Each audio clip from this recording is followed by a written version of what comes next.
Morning, guys. So I'm gonna head out to the shop again. Got kind of a dilemma. I want to do some boat storage for my tackle. Just been really struggling when I'm on the water, not being able to find what I'm looking for. The other day I had some Senkos built and couldn't find them, and it seems just seems like I'm always looking for one thing or another and never able to find exactly what I'm looking for. So I end up fishing with something that is second on my list or third on my list. So we're going to solve that today, I hope, for a little bit, and show you what we're doing. So come along and let's check it out. So here's what I've got, guys. Got a little section here.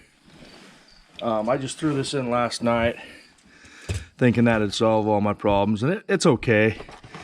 I probably could have angled those a little bit different, but got thinking laying in bed last night and this morning of a different idea. So we'll make sure and measure this and see if it'll fit. See if my idea works. Looks like we're dealing with about 18 inches there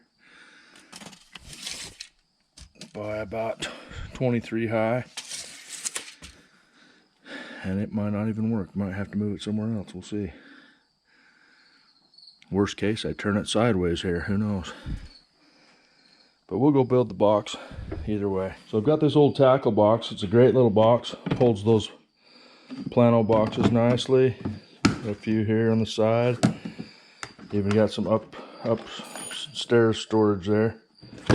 I like them, but I had a bad day on this handle. So instead of getting the handle replaced, I've just let it sit around for years, collecting dust, literally. So I decided to take the top off of that simply by pulling these two pins. I had a pin here and a pin here, just pulled them. Now the top's off. Now I've got this other box, and it pretty much is going to stack pretty good here. So what I'm going to do, I've got to keep this integrity right here for this latch because it latches into this green here. But I'm going to go ahead and shave off as much as I can to where I can slide this forward a little bit and get it to set down where it should. So my goal here is to be able to have this box loaded with trout, bass, and walleye. Don't want to breed that. That's been known to the state of California to cause cancer.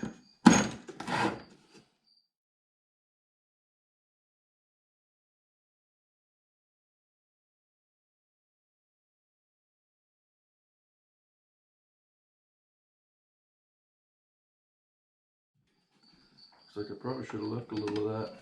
That's okay. Good enough for Hooch for. So now we'll find a way to attach that will be acceptable. We'll go throw it in the boat, and then we'll take you inside for the Cricut machine and we'll make some labels for all these little plano boxes to go in, so we have what we're looking for.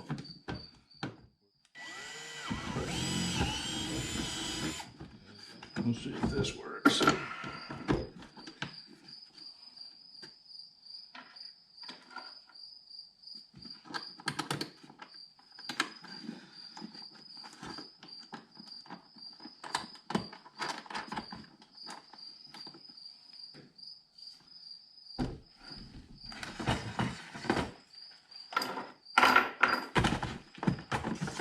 Okay, looks like that goes in, that locks, and I'm happy.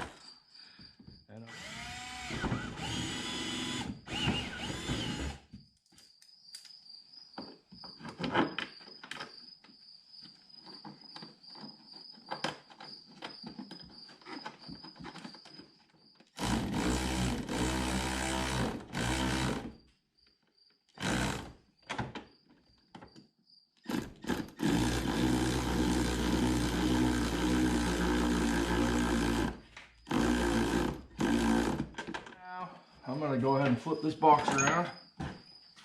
We're going to go with a different game plan on the back. Okay, so I'm going to attach a piece of plumber's tape here, run it down, and then attach it under here. We'll see what that looks like. So you just take your plumber's tape, find a big hole, work it back and forth.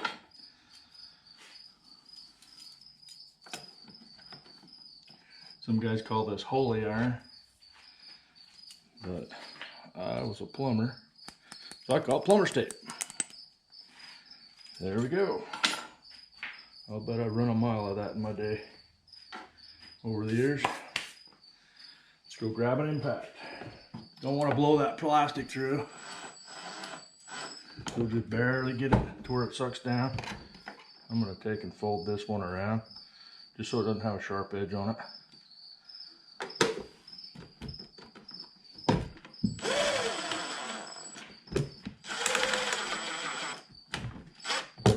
So now I'm going to go hose this baby off, and we'll take you inside, show you what we do on our Cricut machine. We can cut up anything we want with this little adhesive Mylar stuff, and we're going to take those boxes and maybe just put a bass on them, or a trout, a walleye, fish hooks, swivels, sinkers.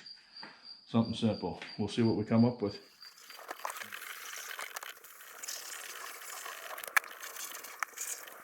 Okay guys, so I'm going to start off by taking this sticky material I bought. It's just got a sticky back to it. This green peels off. Got it for $2. And then I'm putting it on my mat for my Cricut. This is really sticky here, and it just holds it flat so you can put it in the cutter and it won't move around on you.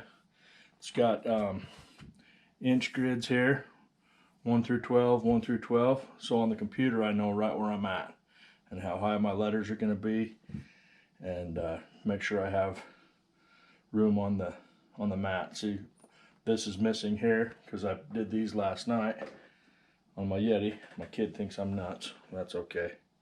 Probably the only dad in Wyoming that owns a Cricut. So the first thing we'll do is go to text.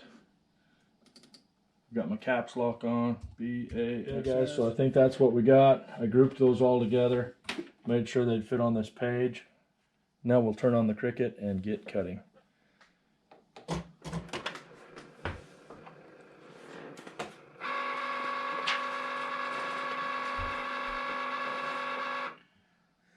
So basically, my daughter taught me this. Anytime you see a flashing light on the Cricut, you push it. So we'll push it.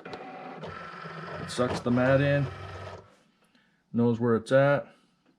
Now we see a flashing Cricut signature.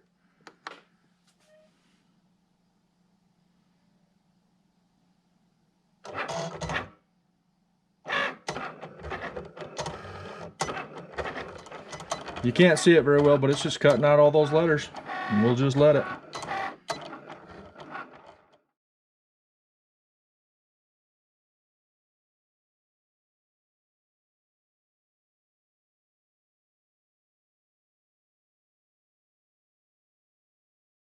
Okay, so just like that, it's done. Flashing on the hair. Unload it. All the letters are cut out. I'm not going to bore you with the details of this, but we'll start it and see what it looks like. If you don't cut this deep enough, this is a nightmare. But I did some practice last night and knew what depth I needed to set my blade at.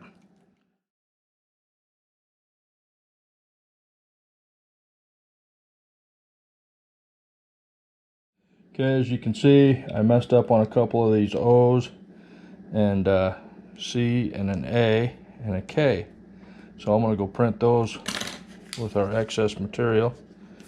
And but that's what you end up with. Basically some stickers with letters on them.